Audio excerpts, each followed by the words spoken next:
and the environment, because those two elements were lacking in the Millennium Goals. I told him, you know that I only received proposals that were maximum 3 pages long, and they took out a memorandum of 3 pages and gave it to me. I read that, and I said to my Minister of Foreign Affairs, another marvelous lady, this is a very important initiative.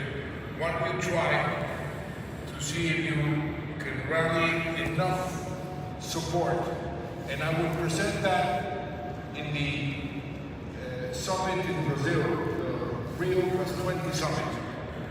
And in the year 2012, I did that.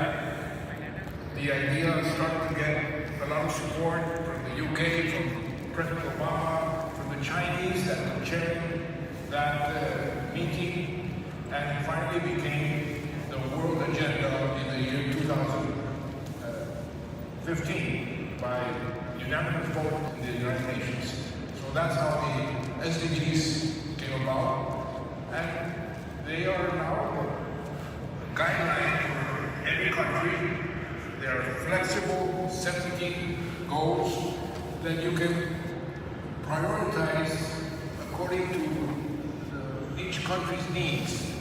And that's a good part of this SDGs, is that every country can prioritize the SDGs that they want. And I think we with touched this, all of them, with right? this industry, the tourism industry, if you embrace the SDGs, you will be much better off, because you can have a tremendous influence. For example, the gender that we have been discussing, this is the SDG number 5. Well, as has been said, the majority of the people employed in this industry are women. 54%. So by promoting tourism, by promoting this industry, you are also helping to fulfill the SDG number 5. Or another, the number 1 is fighting poverty. The effect of tourism in fighting poverty has been underestimated in the world. Many people don't know the effect. There is a study in the Inter-American Development Bank that proves that 1% of extra foreign exchange income in a country has 0.5% effect in the creation of employment. That's a tremendous leverage. And today, what we need is more employment, and therefore, by supporting the tourism industry, you are also helping the SDG number 1. Excellent, excellent. Thank you, by the way, because that has been amazing, and the entire world is referring now, and that is the global agenda. In other words, that's what's uniting all the countries, the SDGs. Thank you for that story.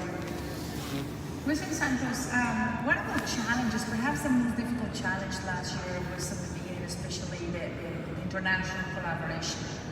You had this vision with other leaders within the region to create what is called Alianza del Pacífico, right? It was very successful. Can you share why do you think that it was important and how effective that was? I do remember, and I benefited from that, but can you share with the audience what was that about? Well, Latin America has been trying to integrate since our independence, and almost every effort has really failed. The Andean Pact, the Mercosur, they don't work very well. And I was in Davos, in a meeting in Davos, and a friend of mine from the UK said, there are 4 countries that have a lot in common in Latin America, which are the countries that have a coast in the Pacific: Mexico, Colombia, Peru, and Chile. That would be ideal to integrate, because the importance of the Asia-Pacific region was very evident. And so I took that idea and I shared it with the then president of Peru.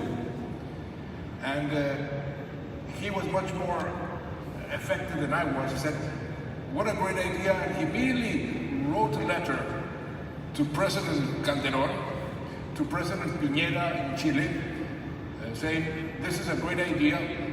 And that's how the Pacific Alliance was created. But why did it become the most successful integration process in Latin American history?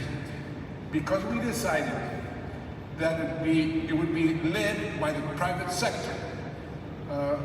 We would have a business council that would tell the presidents what is it that we need to do in order to make integration possible and more effective, without any bureaucratic international council.